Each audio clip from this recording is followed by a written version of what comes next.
Madam రాష్ట్రంలో అంతర్యుద్ధం రాబోతుందని నిన్న అంటే ఆయనకి ఎలా తెలిసింది, ఆయన ఇంటెలిజెన్స్ ఎలా పనిచేస్తుందో తెలియట్లేదు. కానీ ఆయన ఇంటెలిజెన్స్ ముందు వైఎస్ఆర్సీపీలో జరగబోయే అంతర్యుద్ధాల గురించి మాట్లాడుకోమనండి.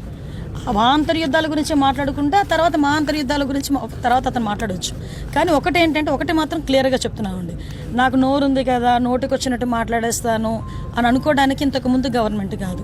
ప్రజల్ని రెచ్చగొట్టే విధంగా మాట్లాడడం కానీ, సమాజంలోని ఇబ్బందులు పడే విధంగా, సమాజంలో ప్రజలు కూడా ఇబ్బంది పడే విధంగా కనుక మాట్లాడే పరిస్థితి ఉంటే కనుక వాళ్ళ మీద ఎట్టి పరిస్థితి చట్టపరమైన చర్యలు తీసుకోవడానికి ఎక్కడా కూడా బ్యాక్ స్టెప్ వేసే పరిస్థితి అయితే ఉండదు. ఒకటి మాత్రం చాలా క్లియర్గా గుర్తుంచుకోవాలి, ఇది మీ గవర్నమెంట్ కాదు. నోటికి వచ్చినట్టు బూతులు మాట్లాడతాము, నోటికి వచ్చినట్టు ఏది మాట్లాడినా చెల్లుబాటు అయిపోతుంది, మమ్మల్ని ఎవడు ఏమి చేయలేడు అనుకునే గవర్నమెంట్ కాదు. ఇది ఎన్డీఏ గవర్నమెంట్.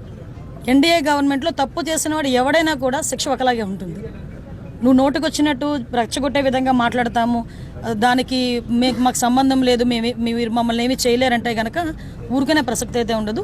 లీగల్గా అడ్వైస్ తీసుకుంటాము, డెఫినెట్గా చట్టపరమైన చర్యలు అయితే తీసుకుంటాం.